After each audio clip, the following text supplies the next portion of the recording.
Okay. Well, in 2017, you showed up on Big Sean and Metro Boomin, So Good. Yeah. Was that like kind of your first break in the industry? That was before Ice Me Out. I think that was my first break in the industry. Because for everybody was underground and it ended up getting big like industry-wise, but it took over years. And I dropped that in 2017. So 2017, I dropped For Everybody, and then I did So Good with Big Sean, and that was crazy. That was my biggest feature, and it really made an impact on my career for sure. Yeah, for sure. Okay, and how did that come together? Because by this time, Big Sean was like a huge artist. Yeah. He's huge. He DM me on Twitter, I believe, and I always follow him and love Sean. So I don't know if he just seen like I was supporting him or whatever, but he DM'd me on Twitter, and I wrote him back, and he said he had a song, and he sent it to me, and it was so fucking fire. And I went to the studio after that, and I got on it, and I was like, I got to do the right thing on this. This is Metro and Sean. This could be it for me, like, so that's why I went crazy. Right. And that next year, you signed to Republic. Yes, and that was always, now this the label you talking about. Republic was waiting on me to sign, but I was getting out of the contract with them. It wasn't Monarch, it was Republic. So They were around already that whole time. And then when I did the song with Sean, I was almost getting out of the contract. I could never forget that day I was getting out of that contract. I was so happy. My heart was so overjoyed. But I got off that contract, and it was like a few days later, like that's when Sean hit me, and it was just like I feel like God was waiting, like till I got free to be able to pour in my blessings. And that's what happened. And I signed with Republic, and Republic helped me get out of that situation with B&B. I mean, how does it feel to be coming out of Detroit, relatively independent, grinding from the very bottom, to suddenly having a record deal with one of the biggest labels in the world? You know what? I thought it was on and popping since then. I thought it was on and popping. And you got to think I really been independent, because not only did I had a independent label in Detroit, I had it against me. So every time I was dropping music, it was getting taken down. And this was in my prime. This is when Kash Doll had one of the biggest buzzes, and I was out by myself. Before all the rappers before me, like Nicki and everybody, like I was the new by myself, this wave, and I was grinding. So it used to piss me off because, I just was making music, putting it out, and everybody's hungry for me. And they were just taking it down. So not only was I independent, I had all eyes against me. And I was still grinding, making music, and getting to where I'm at. And then I get a break. So I thought Republic was a break for me. Like, hell yeah.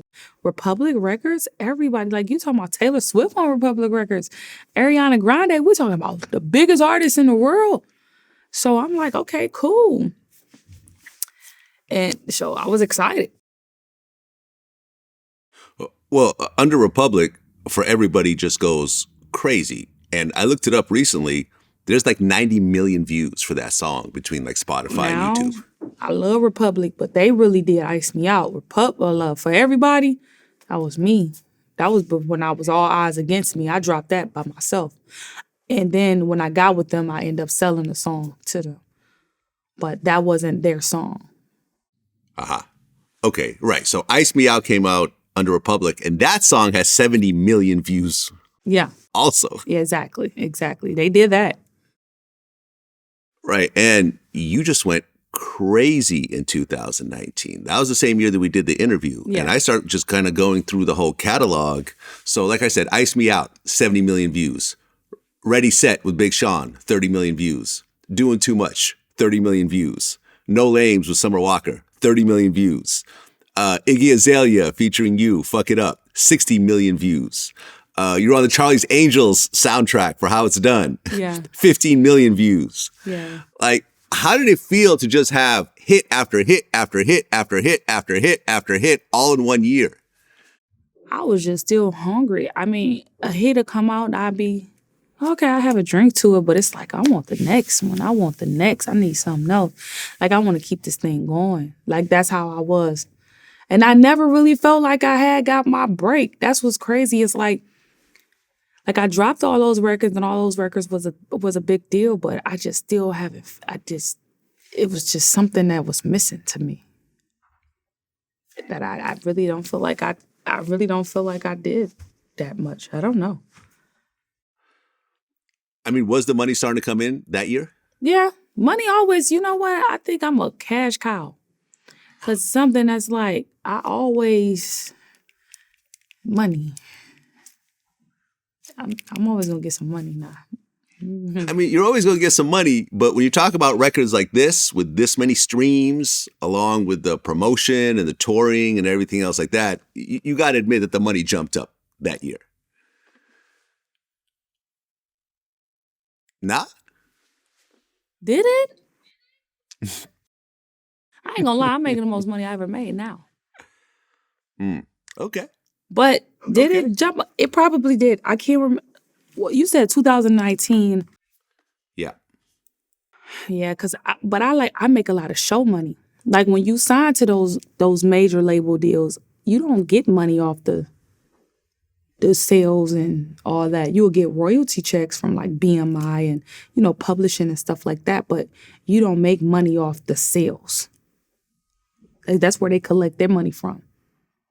You got to know, now I know the business is like they advance you money so that they can recoup. And that's where they recoup their money at. And where all you know what I'm saying? So Yep. I recoup my money because I wasn't in 360. I owned my publishing. I owned me. I owned my merch and all that. So that's where I made a lot of my money from. Like, Republic gave me a bigger platform and I grew a bigger audience and I made more money from shows and, stuff like that. And they make their money on their end. See what I'm saying? Yep.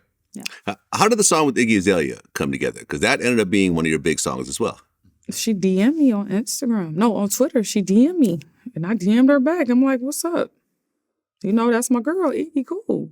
And she was like, I got this song I want you to get on. And I'm like, bet. And she sent it. And it was hard. And I'm like, I could do that. And I got on it. And she wanted to shoot a video to it. She was really excited. She was cool. I still like her. It ain't like she was one of those fake cool people. I still like her because she was all right with me. She all right with me. We had a good time on a video set. It was a smash. Well, and that was that same year we did our first interview.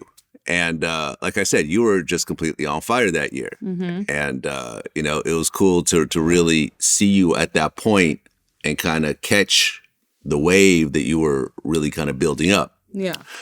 So definitely congrats. And actually that same year you were on the BET Hip Hop Awards Cypher with King Los and Iman Shumpert, two people we recently interviewed as well. Yep. I was on that Cypher. That year, I did a lot that year. But I was on that Cypher and it went crazy. I remember going to go see it. That's the only time I go to the BET Awards, when I'm in part of something. And I seen it and I was like, wow, I'm just on fire. But I always felt like it was more to do. I always felt like it was more to do.